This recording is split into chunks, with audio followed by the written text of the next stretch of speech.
ওং হ্রিং হ্রং নীলকণ্ঠায় ভগবতে রুদ্রায় নমঃ শিবায়। আমি জ্যোতিষী শ্রী শীতল কুমার। আজকের বিষয় সিংহ রাশিফল জুন 2024। তো আজকের বিষয় শুরু করার আগে আমি আবার আপনাদের মনে করে দিতে চাই, আমার বিষয়গুলো বা ভিডিওগুলো সুন্দরভাবে আপডেট পাওয়ার জন্য অবশ্যই সাবস্ক্রাইব করে দেবেন এবং ভালো লাগলে লাইক ও শেয়ার করে দেবেন। তো আজকের বিষয় সিংহ রাশিফল জুন 2024। তো সবার প্রথমে আমরা এই রাশির জাতক বা জাতিকাদের গ্রহের পজিশনগুলো জেনে নেব। তো সেই ক্ষেত্রে দেখুন, সিংহ রাশিকে ফার্স্ট হাউস ধরলে ফার্স্ট হাউসে কোনো গ্রহ নেই, সেকেন্ড হাউসে কেতু, সেভেন্থ হাউসে শনি, এইটথ হাউসে রাহু, নাইন্থ হাউসে মঙ্গল, 10th হাউসে রবি, বুধ, শুক্র এবং বৃহস্পতি অবস্থান করছে। রবি 15 তারিখে 11th হাউসে প্রবেশ করবে, বুধ 14 তারিখে 11th হাউসে প্রবেশ করবে, শুক্র 12 তারিখে 11th হাউসে প্রবেশ করবে। এই হচ্ছে সিংহ রাশির জাতক বা জাতিকাদের জুন মাসে গ্রহের পজিশন। তো এই ভিত্তিতেই কিন্তু আমরা আলোচনা করব। তো সবার প্রথমে আমরা এই রাশির জাতক বা জাতিকাদের শরীর স্বাস্থ্য নিয়ে আলোচনা করব, তারপরে আমরা এডুকেশন বা পড়াশোনার ব্যাপারটা আলোচনা করব, তারপর আমরা প্রেম প্রণয়, দাম্পত্য রিলেশন, ব্যবসা বাণিজ্য, ভাগ্য, কর্ম বা চাকরি বাকরির ব্যাপারটা নিয়ে আলোচনা করব। তো সবার প্রথমে আমরা শরীর স্বাস্থ্য নিয়ে আলোচনা করছি। সেই ক্ষেত্রে দেখুন, শরীর স্বাস্থ্য আমরা ফার্স্ট হাউস থেকে বিচার করি। তাহলে ফার্স্ট হাউসের লর্ডকে, ফার্স্ট হাউসের লর্ড কিন্তু রবি। সেই রবি কোথায় অবস্থান করছে? সেই রবি কিন্তু 10th হাউসে অবস্থান করছে।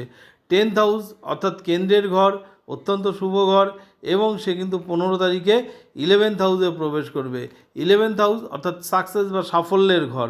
তার মানে শরীর স্বাস্থ্যের সাকসেস হবে বা শরীর স্বাস্থ্যের সাফল্য হবে।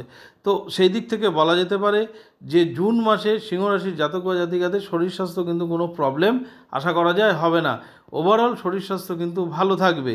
আরেকটা জিনিস, যারা পূর্বে বিভিন্ন কারণে প্রবলেমে ভুগছিলেন তাদেরও কিন্তু একটা রিকভারির চান্স আছে, অর্থাৎ আগের থেকে কিন্তু বেটার শরীর স্বাস্থ্যের দিক থেকে ফিল আপনারা করবেন।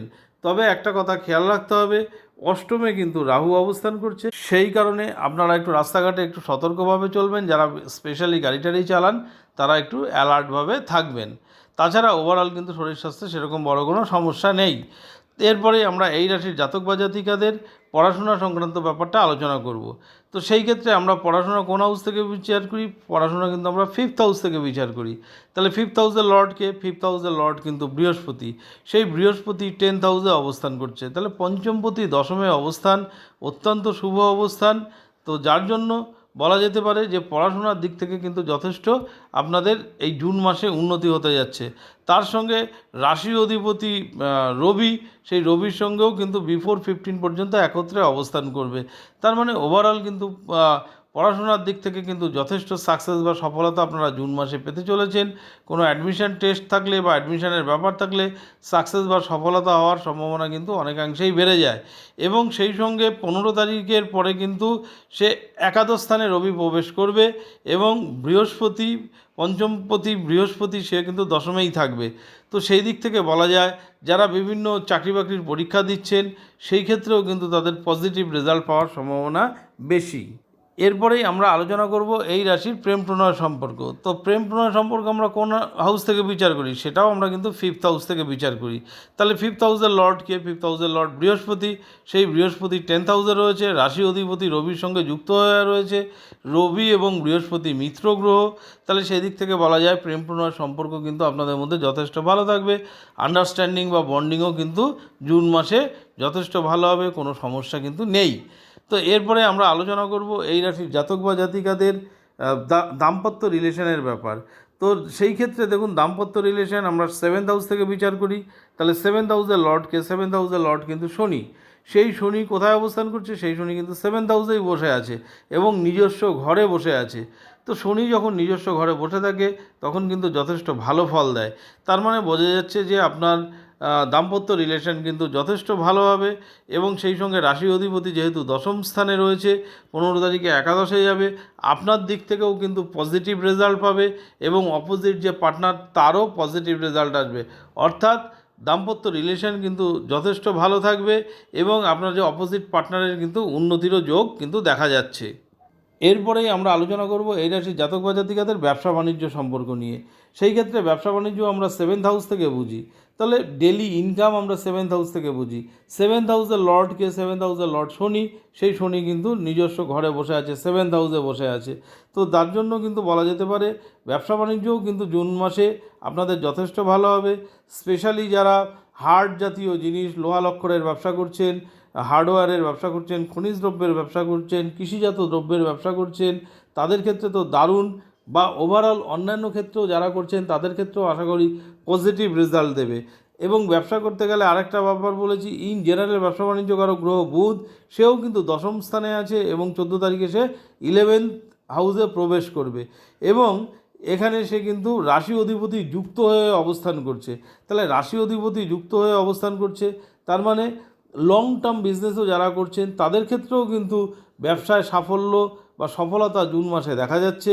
সেই সঙ্গে ডেলি ইনকামেরও কিন্তু বৃদ্ধি পাবে। তার সঙ্গে ব্যবসা করতে গেলে অবশ্যই লাক কিন্তু সাথ দিতে হয়। তো সেই ক্ষেত্রেও দেখব আমরা ভাগ্য বা লাক আমরা 9th হাউস থেকে বিচার করি। সেই 9th হাউসের লর্ডকে, 9th হাউসের লর্ড কিন্তু মঙ্গল, সেই মঙ্গল কিন্তু 9th হাউসেই অবস্থান করছে।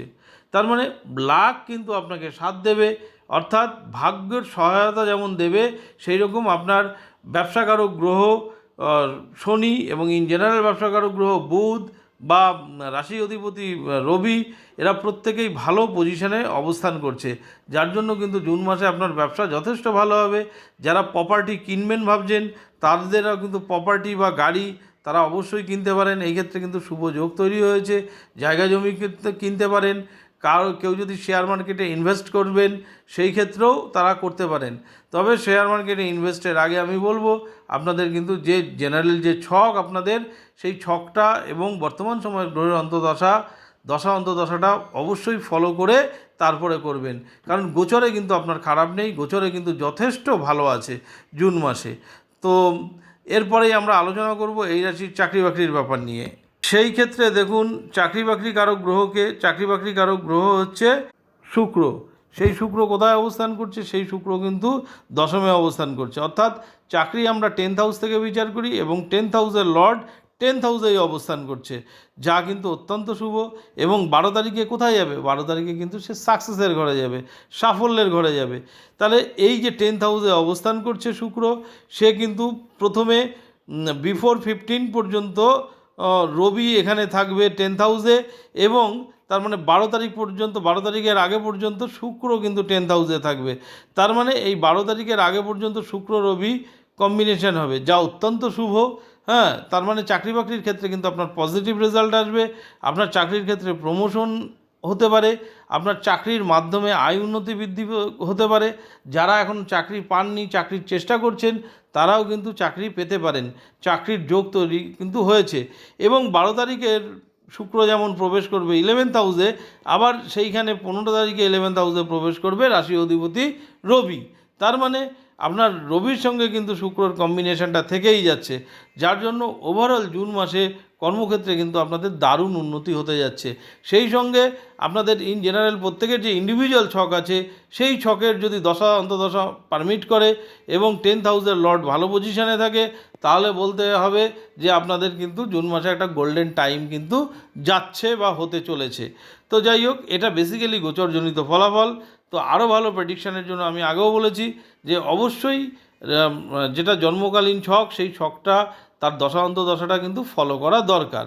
তো যাই হোক, আমি আগেও বলেছি, আবারও বলছি, আমার বিষয়গুলো বা ভিডিওগুলো সুন্দরভাবে আপডেট পাওয়ার জন্য অবশ্যই সাবস্ক্রাইব করে দেবেন এবং ভালো লাগলে লাইক ও শেয়ার করে দেবেন।